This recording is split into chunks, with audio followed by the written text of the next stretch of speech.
بسم اللہ الرحمن الرحیم۔ حضرات ذی وقار، ہم آپ تک اچھی ویڈیو پہنچاتے رہتے ہیں۔ آج کی اس ویڈیو میں آپ کو جو کلپ دکھایا جائے گا اس میں مفتی صاحب آپ کو بتائیں گے کہ حقیقی منافق کون ہوتا ہے اور عملی منافق کون ہوتا ہے، اور ان دونوں کی روز قیامت کیا سزا ہوگی۔ سنیے اور کامنٹ میں ضرور بتائیے کہ آپ کو یہ ویڈیو کتنی پسند آئی۔ ماشاءاللہ، ضرور دیکھیے آخر تک اور کامنٹ ضرور کیجیے گا۔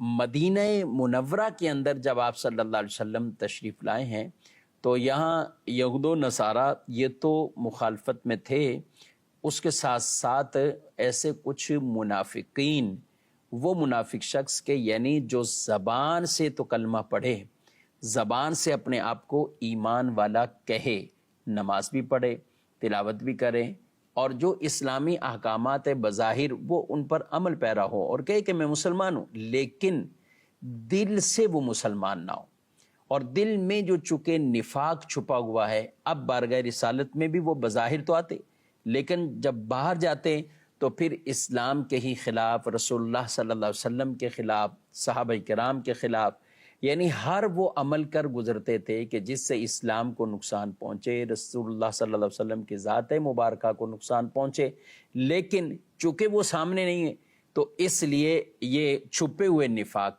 ان کا تھا، یہ منافق تھے۔ اور ظاہر اللہ پاک سب کچھ جانتا ہے، جو کچھ زبانوں پر ہے رب وہ بھی جانتا ہے، اور جو کچھ دلوں میں ہے اللہ وہ بھی جانتا ہے۔ دل کے اندر کبھی بھی معاذ اللہ ثم معاذ اللہ ایسا نفاق پیدا ہو جائے کہ جو عقیدے کے اندر خلل داخل کر دے تو وہ منافق، اور منافق یہ جہنم کے سب سے نچلے طبقے میں ہوں گے۔ منافقین یعنی کافروں سے بھی زیادہ سخت جو عذاب ہے وہ منافق کو ہوگا۔ تو یہ کون سا منافق؟ منافق فی العقیدہ، جو عقیدے کے منافق ہے۔ نفاق کی دو قسمیں، ایک عقیدے کا جو یہ بیان ہوا، اور ایک ہے عمل کے اعتبار سے۔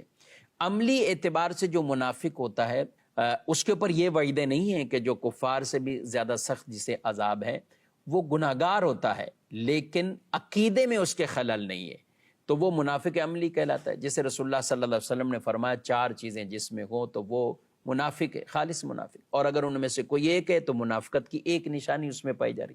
جب بات کرے تو جھوٹ بولے، جب لڑائی ہو تو گالی بک دے، جب اسے وعدہ کیا جائے تو خلاف کرے، جب امانت پکڑائی جائے تو وہ امانت کی خیانت کرے۔ یہ نفاق عملی کی صورتیں بیان کی، اور بھی کئی حدیث میں جن میں عمل کے اعتبار سے منافق آ گیا کہ منافق پر یہ چیز بھاری ہے، منافق پر یہ چیز بھاری ہے، عمل کے اعتبار سے، تو وہ نفاق عملی کے زمرے میں آتا ہے۔